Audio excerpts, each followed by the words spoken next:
Welcome to this week's edition of Full On Football. Tonight we've got a cracker for you. Firstly, I'd like to apologise we didn't publish last week. That's my fault, I caught COVID. Harry, good to see you. How you doing, mate? Hi Ben, yeah, I'm good, mate. Good man. Really good. Tonight's guest is a former world record holder, Danish athlete, bobslayer, footballer and Premier League and Champions League winner. Welcome to Full On Football, Thomas Gronnemark. Thanks a lot, Ben and Harry. Thank you. Thomas, I just want to start off by saying, from me, you are an innovator. We may see throw-in coaches becoming more common because of you. You've spotted a weakness in elite level football and amateur level football and improved it. And I think one day we'll look back on this innovation and realise how it helped the evolution of our beautiful game.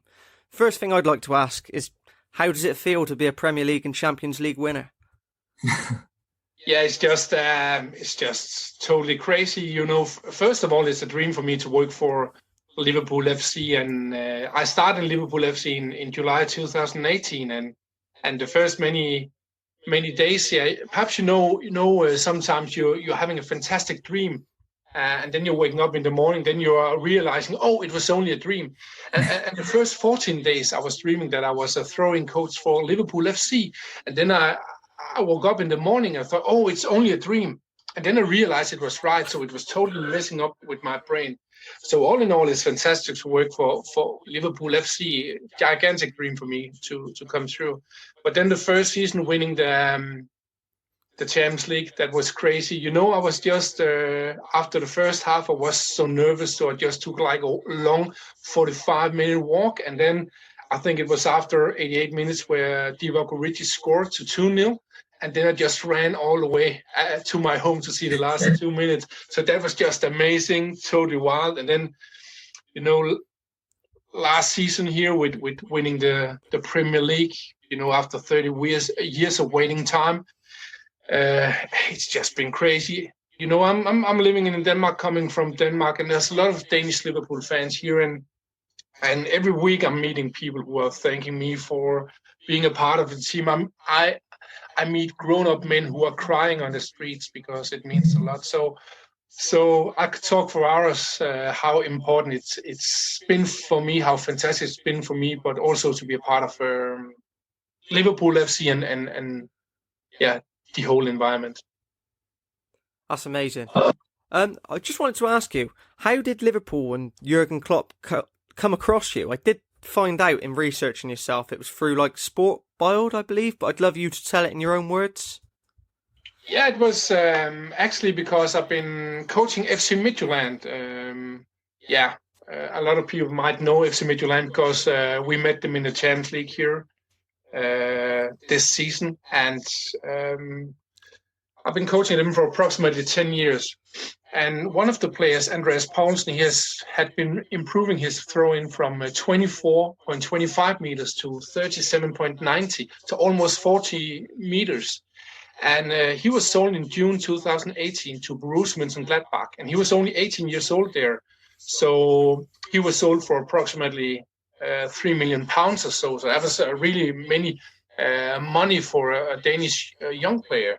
And I was really proud. So I wrote a tweet proud of Andreas Paulsen, who came to Borussia Mönchengladbach, and he improved his throw-in with almost 14 meters.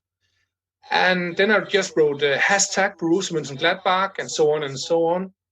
And it shouldn't really be nothing else but a tweet. But then a few days after, there was a small Borussia fan media who saw the tweet, and they contacted me and asked, hey, would you like to do an interview with us? And I said yes, and it was a small interview. They're pretty cool. A couple of days later, there was a journalist from the German newspaper Bild, and that's a gigantic newspaper, like millions of people reading that every day, and asked me, hey, would you like to do an interview with us? And of course I said yes, because it's always good to get your name out there.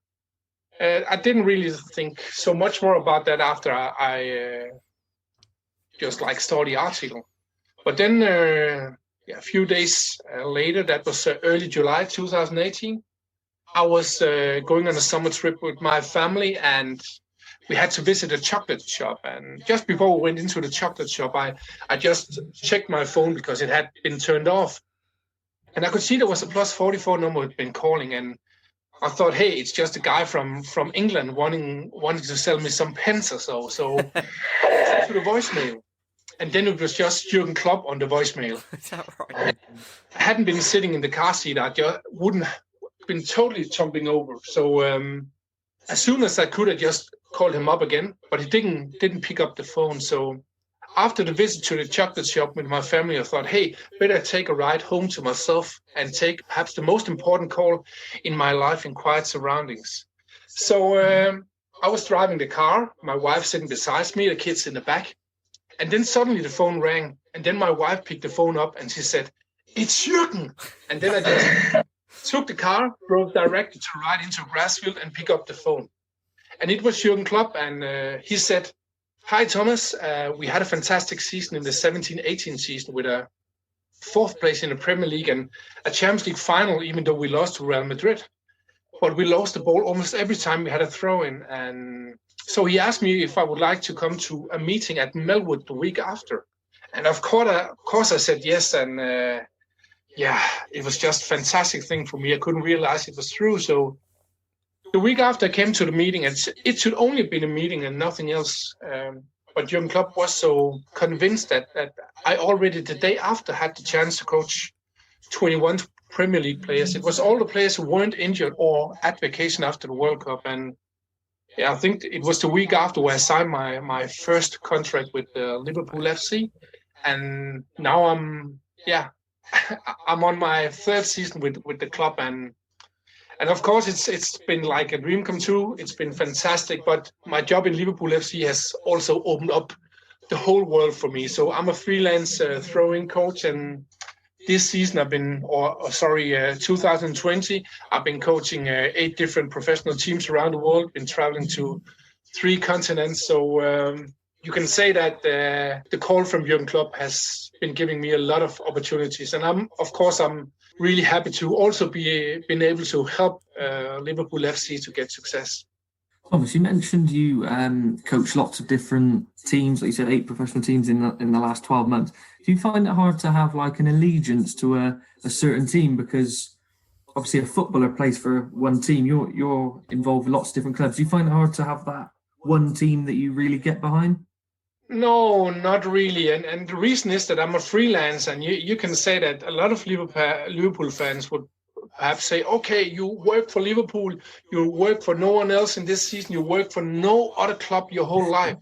But the truth is that I can't live by the wage I'm been giving at Liverpool FC. And if I only had Liverpool FC, I had to stop as a throwing coach, because you can't have any other job besides it, because you have to travel a lot and everything. So I have to have other clubs too. So my rule is no matter which club it is, I can coach them. You can say the clubs have also a possibility to sign me like only for this club in this league. So a club can say you can only coach us in Premier League or in the Bundesliga or somewhere else, but they just have to pay for it, because that's the way it is. Because I know I've shown in all my clubs I make a big difference for my club. So for me it's no real challenge. I've only tried a few times before in my career that 2 teams I'm coaching are playing against each other, and of course that's a really, really special. But most of the time, I'm coaching teams in different leagues in different countries. And for example, some people have been asking me, hey, wasn't it difficult with the Champions League, because you've been coaching Ajax, you've been coaching FC Midtjylland, and you're totally right. I've been coaching these teams, but I'm not coaching them this season. So of course I'm cheering for Liverpool because I'm coaching them now. We're also playing against RB Leipzig. I've been coaching RB Leipzig before, but I'm not coaching them now. So of course I'm cheering at Liverpool. So my only rule is that I can coach any club I want, and people can pay me for to like own one in the league. And then every time I'm cheering for the clubs I'm coaching now. So probably one day I'm not coaching Liverpool more. And if I had to coach a rival or so, then I'll of course cheer on that rival, because it's also about relations, and you get relations to the people you work with. So of course, no matter where I am in life, Liverpool FC will always have a big place in my heart, because I got my big breakthrough there, and we have been having great results together. But yeah. I would say, though, football, a lot of football is very subjective. It's a lot of opinions, left, right and centre. You can't really prove or disprove a lot of opinions, of course. But with your results in terms of throw-ins, I know that Liverpool went from 18th best in the Premier League to first. And I believe, correct me if I'm wrong, you'll know more about this than me, the two clubs you taught, was it Midtjylland and Liverpool, were the two best in Europe at throw-ins. So at some point, from as far as you're concerned, this isn't just subjective. It works. Yeah, you're totally right. And you can say, okay, I'm sitting here and what you say in English, blowing my own horn. Yeah. I think you say that. But the numbers like the 45.4% before I came to 68.4% after I came, it's not my own numbers. It's TIFO football. Of course, I have my own numbers, and it shows that every time we're meeting another team with Liverpool FC, we are being like 20, 30, 40% normally better in throwing possessions and throw-ins under pressure. We also had a game last season against Spurs where we had 100% possession, and Spurs had 25% possession, 4 out of 16. So normally we are like beating the opponents really, really big. Last season we scored 14 goals after throw-in situations, and it's not the long throw-in towards the opponent's goal, because we don't do that in Liverpool, but it's throw-ins all around the pitch where we're doing something specific. This season already halfway through, 7 goals, 3 in the Champions League. So my coaching works. It's just a question about how long do I work with the teams. Of course, I also sometimes for clubs do an inspirational visit of 2 or 3 days. But of course, if I'm visiting a club like 5 times per season, like I've been doing in Liverpool the first 2 seasons, then of course you get more from me and you learn more. You get even better results. But I'll say no matter what club I'm coming till, I'll improve their general performance. If I'm making a club 5% better or 10% better, of course it's really hard to measure. But I know with my knowledge, my drills, that then I'll be able to make a big difference for no matter what team I'm helping. Do you know, I was thinking about this. The clubs that I've seen that you were working with are all at the top. They're all like near the top of their leagues or top of their league, you know? Leipzig, Midtjylland, Liverpool. I'm just looking at it. Ajax, that can't be purely coincidental, because I'm looking at, just before the show went live, we were talking 15 to 20 minutes in every football game, which is between a fifth and a sixth of a game of football, is throw-in situations. And it's been completely neglected up till now. So I don't see as though it's a coincidence, now that you've got somebody that's concentrating on fixing that area, that teams are improving.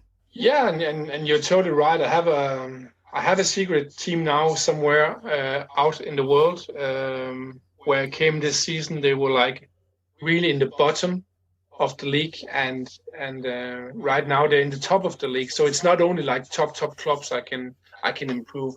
I'm not saying that every club I can come to, they're going straight to the top, no. But I'm 100% convinced and sure that they'll have a improvement of the general performance. So, but it's also, I think, one of the reasons is also that if you want to be a top team, you have to think in new ways or be innovative or gain resources.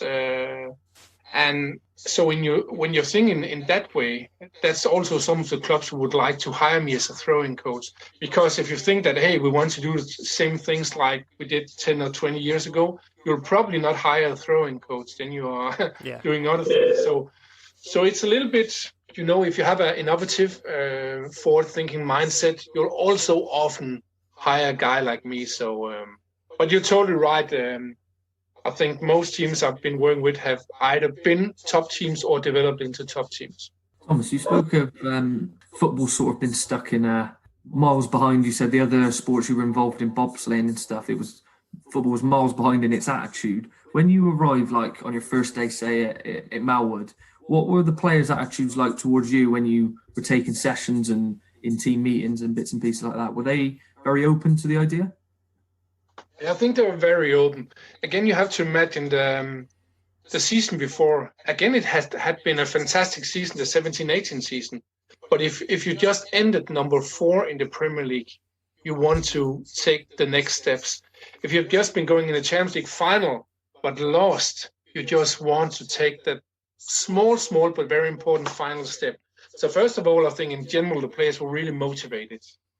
And then in the very first training, I started by saying there are normally 40 to 60 throw-ins in a match. Most teams have possession under 50% of the occasions when have a throw-in under pressure. And if you had the same loss of possession with your feet, you'll only be playing Sunday league football. And that's totally right. Imagine a football player playing only with 40% pass percentage. That would be crazy. You can't be a pro player then. And then I also said to them, I'm not going to make you into Stoke number 2. With that, I meant that we're not going to take a lot of long throw-ins.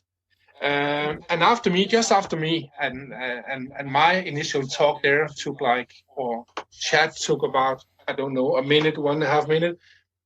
Then after that, Jurgen Klopp came on. He said, yeah, we had this fantastic season last season, but we lost a lot of balls in throwing situations. And I tried to do something, but it hadn't really worked. So I invited Thomas, and he's a throwing coach. And I know it's a special thing to be a throwing coach, but I'm 100% sure that he can help us improve our throw-ins and help us take the final step longer up the ladder. So if you have heard from, the man himself, the coach, throwing coach himself, giving the why, giving the numbers, the importance, and then your manager, who you respect a lot, are saying, hey, you can trust him. We trust him 100%.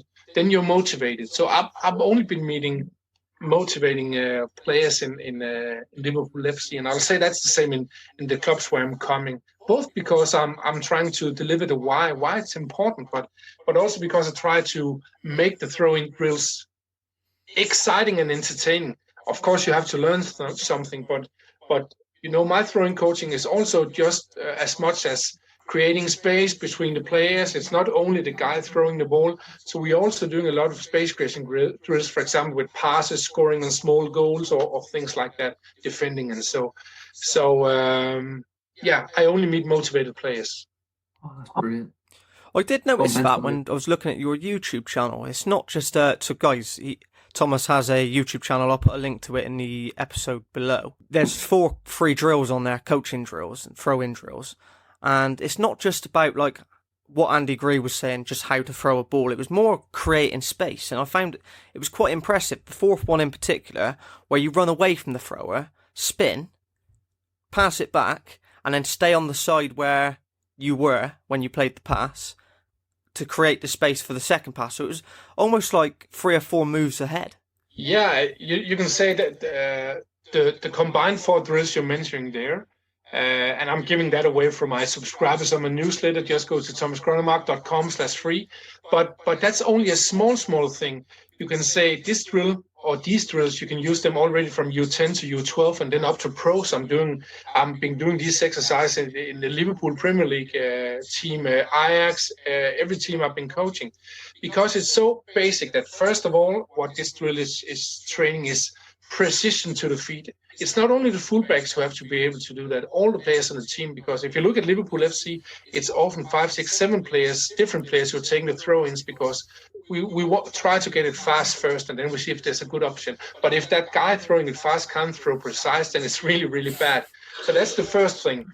Then the second thing is throw precise to the first thing is throw precise to the feet.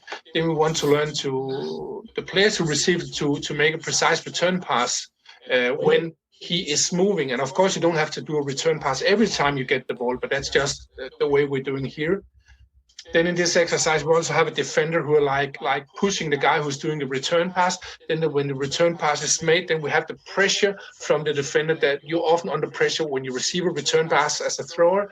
And then the last thing, as you mentioned yourself, Ben, is that when you've been doing the return pass, a lot of players are just passive and standing there. Yes, I made a return pass, but you have to make an active angle. And it's really good if it's like in the free angle and not behind the defender. So that's just like a small thing. but can you do this? Then you're already taking an important step to keep possession at throw-ins. But that's just a really, really small thing. Again, I'm working with 3 different zones. I'm working with approximately 50 different throw-in tools, and yes, that's just the basic throw-in tools, because in general, it's I'm coaching or training the players throwing intelligence. So yeah, in theory, we have millions of options at Liverpool FC, because it's not only like doing these 3 things in this situation. No, you can have different angles, different distances, different players coming in, sometimes 2 players, sometimes 1 player, sometimes 5 players. So, and you think one of the big mistakes or misconceptions that people have with my training is that, for example, I can remember a goal scored against Spurs last season, the winning goal 2-1. And then a lot of analysis people said, then Hendo ran there, then both Firmino ran there, then Sadio Mane ran there, and then suddenly there was space for Bobby Firmino. If you do the same, you'll have the same success. No, because it's not like American football with a playbook. So I'm not saying you have to go there, but I'm learning them the basic tools, and that's much more dangerous than just having a playbook, because if your playbook is red, it's, you can mark it. So all in all, I'm training the players throwing intelligence. And again, back to the 4 drills you're mentioning there, it's just a small part of how can you create space. But if you can do that like on your backbone, then you're already been taking the first step. But everybody can learn it. Again, small kids, U10, U12, they can learn it, and they should learn it, because it's really important. There are so many youth coaches who are like saying, we are so bad at the throw-ins, and the kids are just sad because it's hard for them, and they're not training it real. So I just want to help so many people as possible, so many coaches and players all around the world. I wish you come and coach at my local team, Thomas. Every time we have a throw-in, we seem to just give them the ball back. I totally agree. It's something that we've spoke about for the time I've been in the club, 5 or 6 years. We need to get better at throw-ins. We need to get better in throw-ins. Every time the ball goes out of play, we may as well just give them the ball back. It's definitely much one of them. You spoke of intelligence in football. Who's the most intelligent footballer you've worked with? I'll say I can only talk about throw-ins, because that's the thing I know about. And again, like I mentioned before, I'm really working with the players throwing intelligence. And instead of like highlighting only one player, I'll highlight the whole Liverpool FC team, because keeping possession, creating chances, scoring goals after throwing, that's not about I have to get the ball. It's about we have to get the ball. So if it was only like Trent and Robo or one of the other fullbacks who were like throwing intelligent, then it wouldn't be good. So we need to have throwing intelligent central defenders, throwing intelligent midfielders, throwing intelligent strikers, because they are having different roles depending on where we are on the pitch, and also a throwing intelligent goalkeeper. And some might say, that's like, that can't be true. Yes, it's true, because it's a team thing. It's not about individuals. And the big mistake for most teams are, one thing is that they don't have a throwing strategy, or one thing is that it's very simple, but also see often that if there are some running by teams, it's individual running. And if you're only running for yourself, you're not creating space for your teammates. And if you do, it's just a coincidence. So it's all about creating a lot of decoy runs and having different tools. And again, if we try to do something in Liverpool and then it's marked, then we know there are 3 other or 4 other options that's open. And then if they're like marked, then we open another one. It's a little bit like what you call a Pandora's box, where it's just like gets bigger and bigger. And you can only do that if it's if you have to throw in intelligence. And of course, you can't learn that on like one training session. You have to put in time for that. So that's what I'm helping the clubs with. I listened to the Greatest Game podcast, which had Andy Robertson on, and he mentioned about when you first came in. He said you were actually brought in to help him, particularly because he was so bad at the throw-ins. And I've seen in another interview that you did, you highlighted him and Trent particularly as being two of the best throwers in the game now. So what an improvement that is. Yeah, first of all, I'm just proud that Robo mentioned me there. He's done it several times, also in press conferences and so. And I consider him and Trent to be the best throw-in takers in the world. And of course, it's both because they've been getting a lot of training, but it's also because they have really good teammates who are really creating space. So first of all, when I'm looking at a good throw-in taker, it's both like, can they throw precise? Are they good at getting the ball fast and then taking a fast decision? Because it's not about throwing fast all the time, because if you're throwing down to a pressure zone, then it's really bad.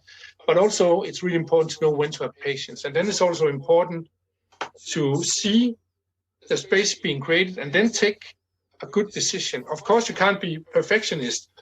Okay, several times we've been having 100% possession with Liverpool FC, but often we also have 60% possession. It can be a really good throwing game too. So sometimes we also make mistakes, but we like to have more good throw-ins than bad throw-ins. And then if you're looking at Robo himself, I'll see he's improved his throw-in a lot with the length too. And why is that important for him?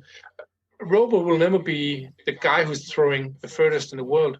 But when I came to Liverpool FC, you can throw around 19 meters. And that's really, really, really short. I guess probably you two also would throw further than Robo. But the challenge was that if you're throwing so short, you'll also have a small throw-in area. And if you have a small throwing area, you can't throw to so many teammates. And it meant every time Liverpool had a throw-in on the left side, it was way too easy for the opponents to put on pressure on Robo and the team, of course.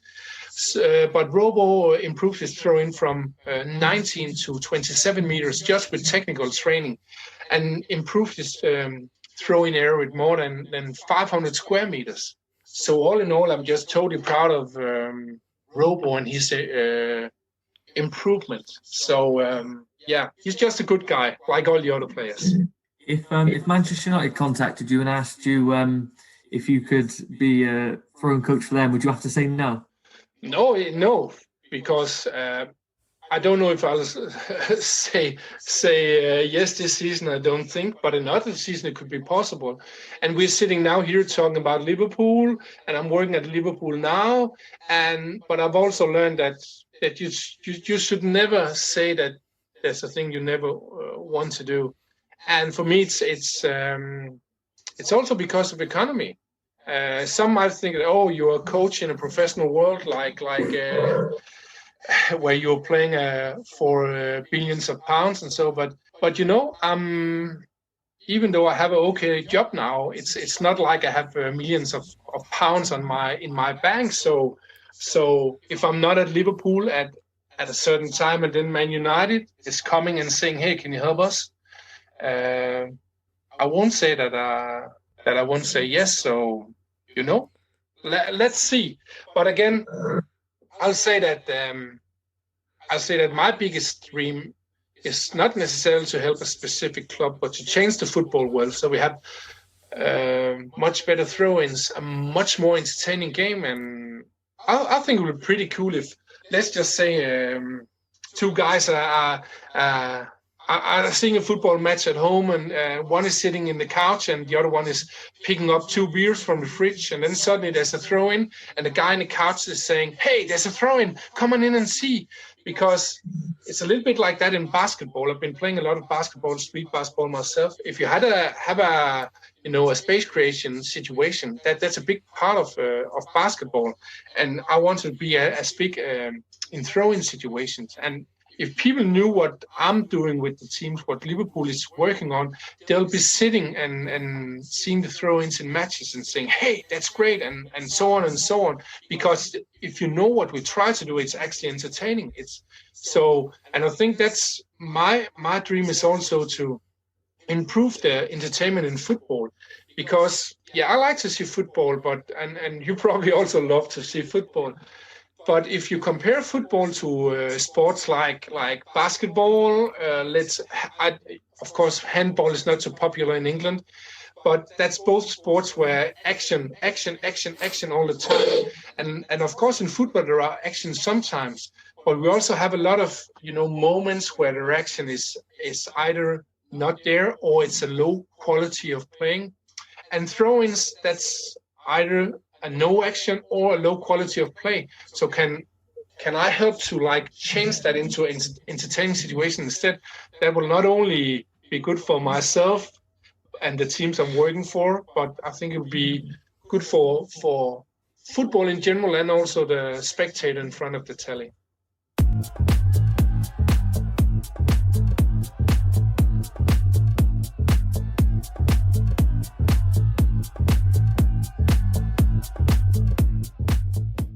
So with that being your ultimate ambition, if you like, how do you feel about Arsene Wenger's idea of actually replacing throw-ins? I think that's, I really respect Arsene Wenger. He's been a fantastic manager.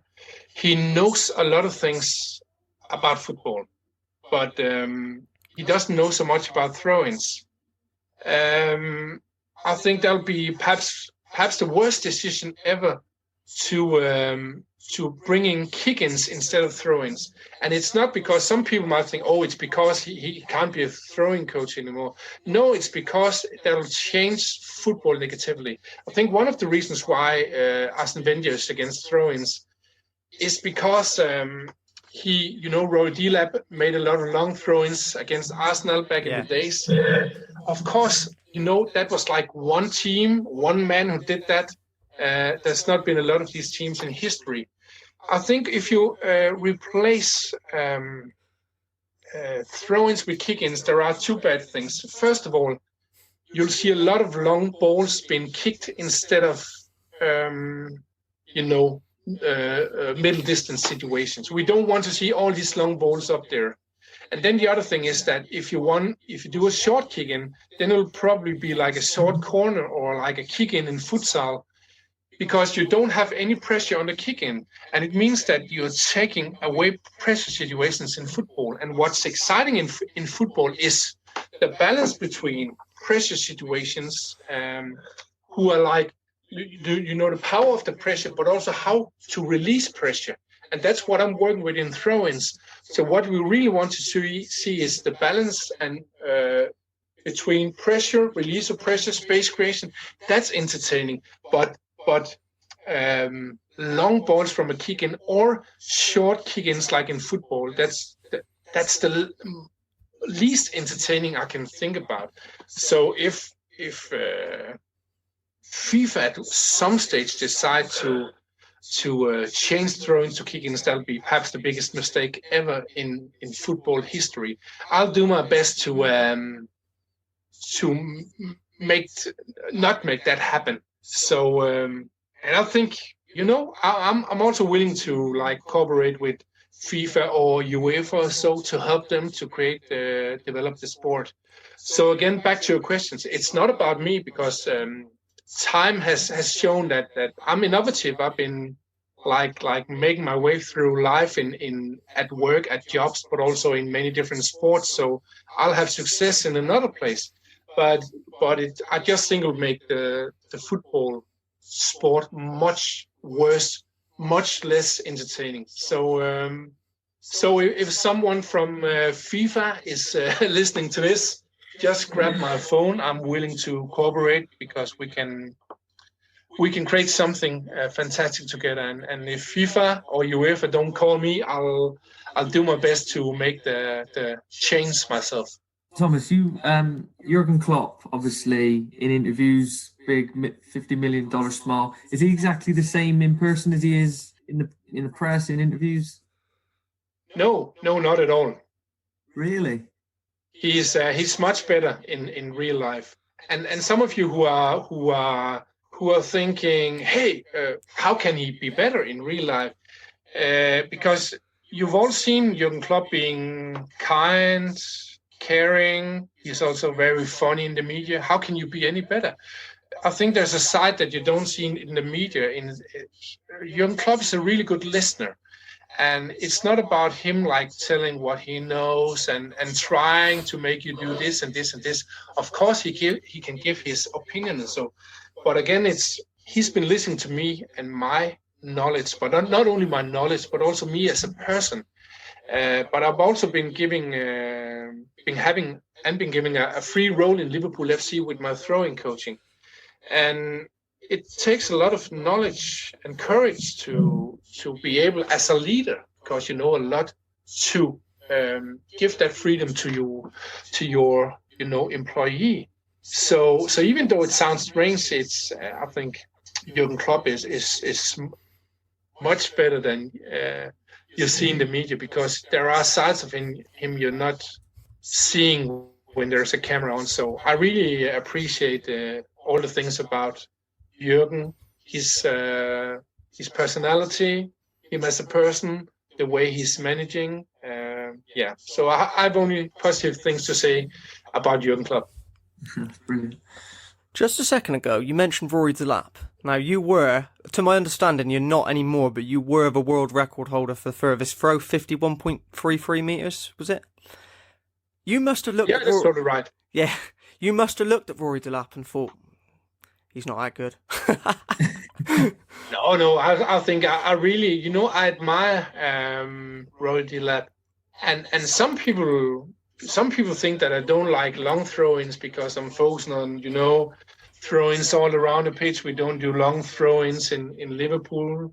We didn't do long throw-ins in Ajax and so on and so on. No, in some of my clubs I've been working with long throw-ins a lot, and most players are improving between 5 and 10 meters when I'm coaching them, and some up to 15 meters, a little bit like Andreas Paulsen, almost 14 meters there. Not last season, but the 4 seasons before, FC Midtjylland scored 35 goals on long throw-ins over 4 seasons, so approximately 9 per season. I had one season with AC Horsens where we scored 10 goals after long throw-ins in one season there. But it's just only a few teams who can utilize the long throw-ins in that way, because you have to have a big team, strong team, physical team. So again, we could easily score 10 goals after long throw-ins in Liverpool too each season. And I know Joe Gomez is injured right now, but he has a world-class throw-in. But you also have to know, if you want to score a lot of goals on long throw-ins, you have to take a lot of long throw-ins too. And I don't think people, and not me either, want to see 10, 15 long throw-ins at each game, also at Anfield every time, because it takes a lot of time. So it's more like that fast pace of game, entertaining, fast style of play. And then back to Rory Delap, I think it was fantastic what he did with Stoke and the whole Stoke thing. And for me, I didn't, I never look down to people and saying, I'm much better than you. And I never look up to people who's better than me and saying, oh, he's just a shitty person because he's better than me. And, first of all, I'll say that even though I've been throwing much further than Rory Delap with my world record, I think he was fantastic. No one can overlook the way he's been performing in the Premier League. So if I ever get the chance to meet Rory Delap, I would love to do that, because he seems like a fantastic guy, kind guy. And if I ever, going to coach a team is really physical, also in the Premier League, of course, and if the club wants it, we'll just go full max on the long throw-ins. And then on the other side, I say I'm not envying if people are better than me. And a good example is that it was actually an American guy called Michael Lewis who beat my world record in 2019. I had the world record almost 10 years, official Guinness World Record there. And he threw crazy 59.81. So that's totally crazy. But instead of just saying, oh, he beat my world record, I hate that guy, I just thought, hey, that was fantastic. I've been having that world record for so many years. So when he set the world record last year, I contacted him and had a talk on Skype with him and his dad. Mike Lewis is from Texas in the States, and I talked with his dad, David Lewis, and actually here last summer in 2020, I invited, or not invited because of course I had to use some energy and time, but I made a trial in Denmark come through for a third league club in Denmark for Michael Lewis to try see if he could get his breakthrough. And also, he also did a world record attempt in Denmark, where he threw only 31 centimeters from his world record. He had 6 attempts, a meter or less from his own world record. And if people would like to see that, you can see that on my YouTube channel. I have like a 10-minute road video where you can see where I'm in the video too, together with Michael, try to beat his own world record. So I can recommend that. He's like fantastic athlete. So again, back to your question with Rory Delap. Of course, I admire him. He's been a fantastic thrower. I will say it's only like perhaps 5% of all teams or 10% of all teams who could utilize this, all in on the long throw-ins tactic. But I think he did fantastic. He seems like a fantastic guy. So again, do I get the chance to meet him at one stage? That'll be pretty cool. Thomas, I'm sure you've been asked this before. I'm going to ask you anyway. You used to be a part of the Danish bobsleigh team. Is that correct? Yeah, that's totally right. I've been playing football until in my last teens. Like I played in the best Danish U19 league, also against good players like Thomas Gronnemark, who later played for Celtic, Real Madrid, and so. I realized I couldn't be a professional football player. I was really fast, but also had good throw-ins. And then in the mid-90s, I changed to athletics. And then I was already the first year I was training, I came on the Danish national athletics team running 100, 200, 400 meters and relays. I was several-time Danish champions in this period. And my best result was together with my teammates from Aarhus 1900 in year 2000, where we won the European Championships in 4 times 400 meter relay in Paris. So when in 2002, I had to change sport. I was as good as ever as in athletics, but I was training alone because I moved to a small town. So I want to find a team sport. And 4 years before that, there was like a Danish bobsleigh team who had started, and they were training in the same like athletic stadiums as us in the summer. So in 2002, I came on the Danish national bobsleigh team, and I was driving there for 4 years to 2006, traveling all around the world, Europe, Canada, the States. So it was just a fantastic period. And it was also in the middle of that bobsleigh period that I, in 2004, got the idea, hey, if I can make a good throw in myself, can't I teach other players to do it? So I made my first course in the fall 2004. I started with my first professional team in Denmark from the Danish Superliga, Viborg, and since then, it's just exploded.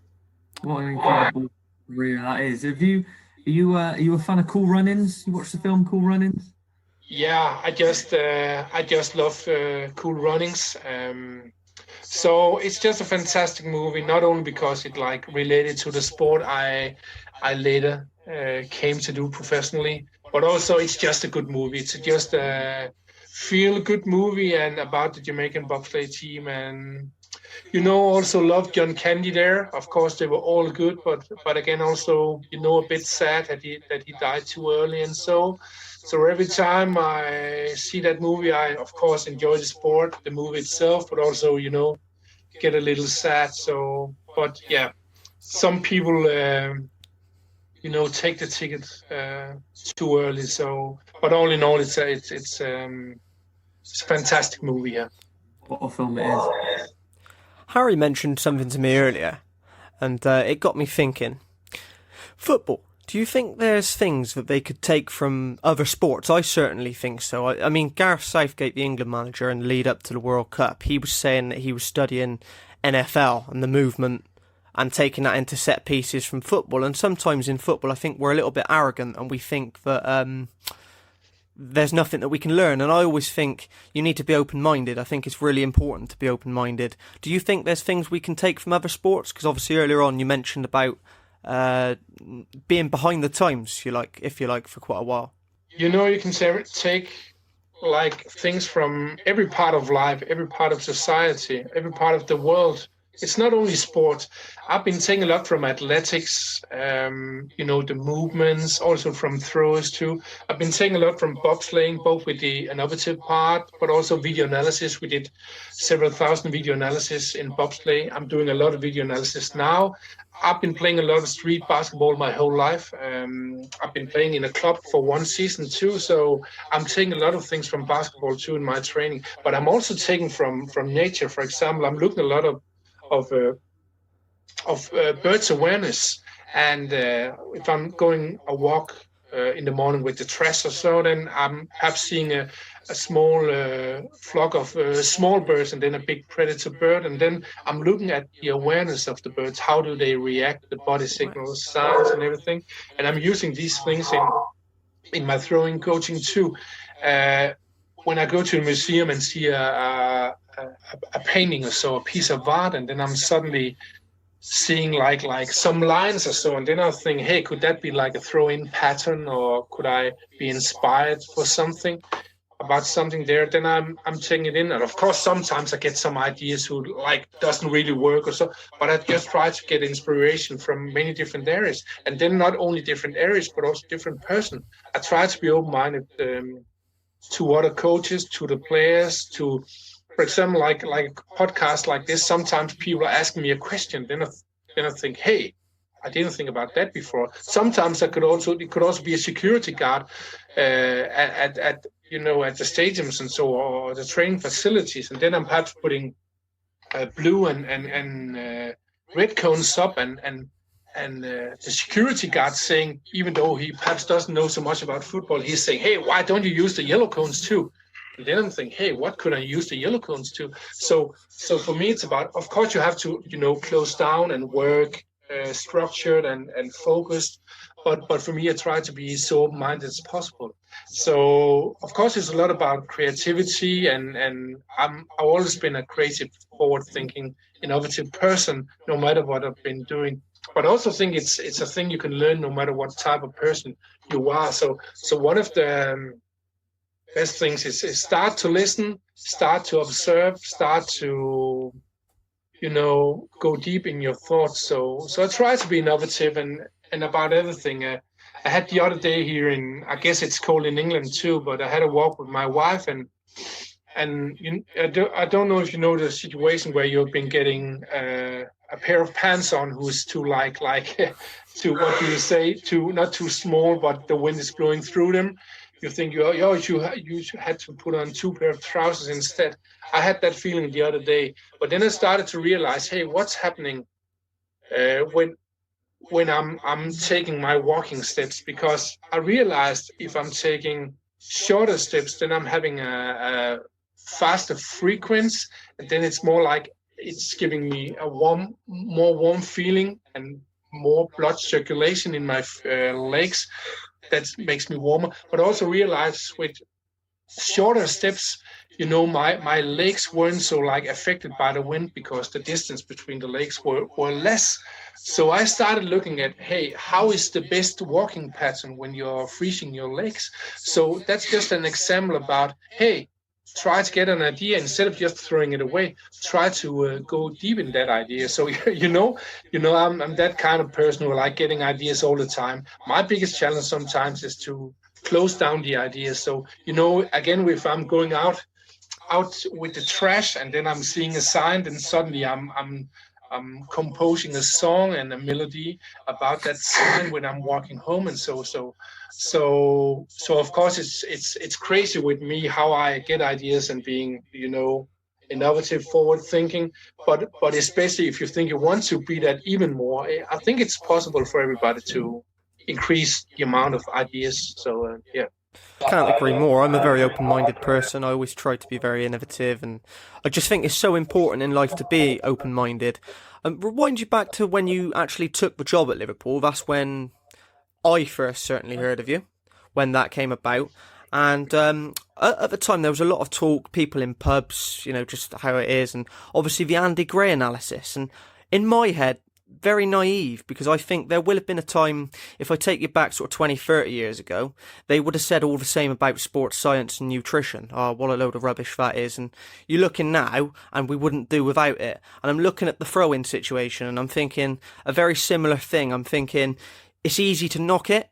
You know, it is easy to knock it. You've came in, proven results, and we're going to look back on it in 5-10 years' time and realise what an innovation it actually was. But what I actually want to ask you is, the whole Andy Gray analysis and the perception at the time, how did it actually make you feel? It was pretty fine for me. I think that, it didn't really affect me. Of course, when I saw it, I thought, hey, what's happening there? But, the arguments were so bad, and they were only making fun of me, so that was no problem. I have a principle I'm calling the good, the bad, and the ugly criticism. And the good criticism, we really need criticism to be better. So that's one of the most important things. Can we give each other constructive criticism? That's really good. As I mentioned before, I try to listen to coaches, players when I'm training. One day there was, for example, Christian Paulsen, assistant coach from Ajax. He said to me last summer again, he said, hey, why couldn't you put 2 small goals in that drill? Then it would be even better. Then I said, hey, I didn't even thought about that. So I put in 2 small goals and it was better. Also, one day Hendo also said to me, hey, couldn't we do that exercise in another angle instead? Because I think it would be better. Then I said, hey, let me think about it. I made it this way. Then he said, hey, I think it would really be better. Then I thought, oh, maybe you're right. Okay, let's try it.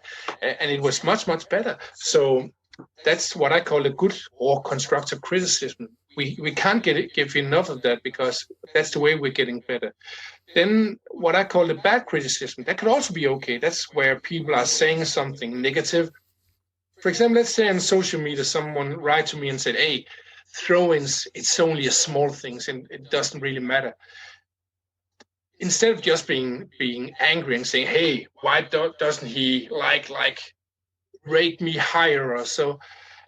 Then sometimes with bad criticism, it's better to react with a question or give some knowledge. And to some people, I'm saying, did you know that there are actually between 40 and 60 throw-ins in a match? You're normally using 50 to 20 minutes on throwing situations in a match out of the 90 minutes. And then often people are saying, hey, I didn't know it was that amount. And then suddenly, instead of saying, hey, I don't want to hear bad criticism, then people are like a resource instead, and often we are getting a good relation. So that's just fantastic. The bad criticism can also turn up good. And then there is what I call the ugly criticism. And that's where people are only after you. They're only criticizing you to, make fun of you, be famous themselves, or get some easy likes or so. And I think that's the way it was with Andy Gray and Richard Keys. And so, a lot of people on the internet have been commentating a lot of things about dinosaurs and so, but I didn't feel the need for that. So I think the internet answered for me. But the only thing I think was a little bit sad is that be in sport where Andy Gray and Richard Keys they could have been inviting me to the TV show. And it's not because I can't laugh at myself, because often I'm making fun of myself, my job, the weirdest job in the world. But we could have been making a totally cracker of a show where we're laughing, explaining about throw-ins, what to do, what not to do, everything. And it could be, one of the best TV shows ever, because I'm also always willing to make some fun too. But instead they choose to laugh about me, and that was the easy solution for them. But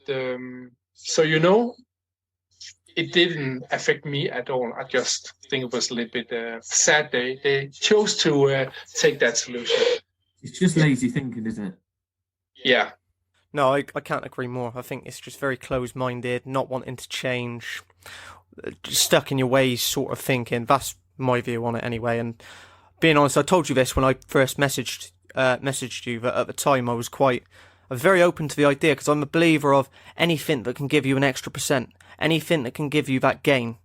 And as you've explained, which I didn't know beforehand, 15 to 20 minutes, 40 to 60 times in a game, that's a fifth to a sixth of a football match. That's not That's a small incredible, yeah. margin gain. Yeah, that's massive.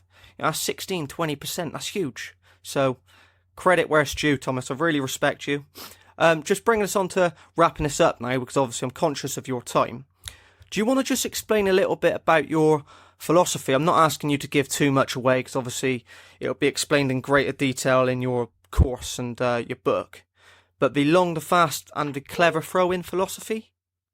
Yeah, first of all, the long throw-in that's all about improving the player's throwing length. So they can first of all have a set-piece weapon, but also have a greater throwing area. Most players are improving their throwing under my training with 5 to 10 meters, some up to 15 meters. That's only technical training. It's not in the weight room and pump a lot of bench press there. No, it's only technical improvement. A few of my teams are using this as a set-piece weapon, but most of my teams are just using it to improve the throwing area so you can throw some more teammates. That's a big improvement of the general throwing performance. But, in teams like, again, Liverpool, Ajax, or Ghent, or some of the other teams I'm coaching, it's only like, 5% of the training or 3% of the training. Then I have the clever throwing, and that's, first of all, how to throw it fast. React fast when you get the ball, but it's also about knowing when to throw fast and also have patience, because one of the worst things you can do is throw into a pressure zone. So that's what I'm learning the players with different drills, so they're raising that throwing intelligence according to that fast skill. It's also about fast marking when the opponents have a throw-in. Then the fast throw-ins is also counter-attack throw-ins. You can't be offside on a throw-in, so you also have to learn how to utilize that best. And then the clever throwing is like I'm working with 3 different zones on the pitch, approximately 50 throwing tools all in all, different throwing tools according to which zone you're in. And so that's a lot about space creation, how to keep possession, create chances, and score goals. And then I'm also in the clever throwing, working with individual throwing superpowers, because you can utilize different individual powers in different ways. Some players are good with the first touch, some players are good at running fast, some players are good at protecting the ball, and so on and so on. So you can also utilize this in different tools, different parts of the area. So so that was like, you can also see a video about the long, fast, and clever throwing on YouTube, or see at my homepage, thomasgronnemark.com. But that was just like a short explanation of my long, fast, and clever throw-in philosophy. Just final question for me, Thomas, because obviously, like I said, conscious of your time, don't want to keep you here all night. There's so many things. You've been great. Really enjoyed having your company. Thanks for coming on yet again. If you ever wanted to come on again, we'd have you on again. There's so many more things I could talk to you about and ask you. And it's been an education, first and foremost. I've learned so much. I learned a lot from your YouTube channel, and I will be putting a link to that below. Guys, make sure you check that out. But just to end it on this, what is your ultimate ambition? What is it that you want to achieve with what you're trying to do? Are you going to stay in throw-ins? That's your long-term game? What do you want to achieve with the throw-ins? I know it's to change football, but are you going to employ a team one day? Yeah, I'll say that it's really hard to say, because, I love the innovative part of my work and create something. So perhaps I'll stay in the throwing business 5 years and then continue to other things in life. Perhaps I'll be a throwing coach the rest of my life. I just know that before I stop as a throwing coach, I'm going to publish my book about throw-ins, because already I've been writing over 60,000 words, so a lot of writing been done.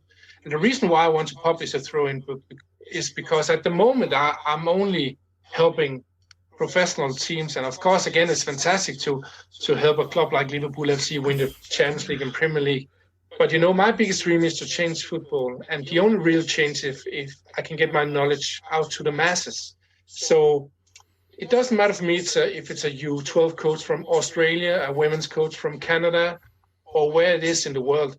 When I'm publishing my book, I'll share my secrets, give my knowledge out to people. So that's my biggest dream. But I could also see myself working in other parts of, work life. I've been doing over 500 talks here in Denmark for companies about innovation, things like that, work joy, and so I might as well also take up another thing in the work life itself. So let's see what happens. But I can say it's 100% sure when I'm publishing my book about throw-ins, there'll be a gigantic help for people out there, because there are people writing to me every day on Twitter, on LinkedIn, on my mail, asking me for help. And for me, it's on one hand, it's really nice to feel that people want my knowledge and my help. But it's also really hard, I think, mentally to say no to so many people. Wait for my book, wait for my online courses. And so when I'm sharing my secrets, it'll be really secret when that day comes. But it'll also be, fantastic to get that feeling of helping so many people. So that's my biggest dream in life, to make a change. Thank you. Well, you've been great. Thanks very much for coming on. I thoroughly enjoyed it. I know from Harry's face, looking at him at the moment, he's thoroughly enjoyed it. Be sure to get in touch when the... for coming on. It's been brilliant. Thank you. Be sure to get in touch when the book does come out. If we're not in touch with you first, of course. And thanks so much for coming on. We really appreciate it. So thanks for being a guest on Full On Football. Yeah, you're absolutely welcome. Yeah, bye-bye.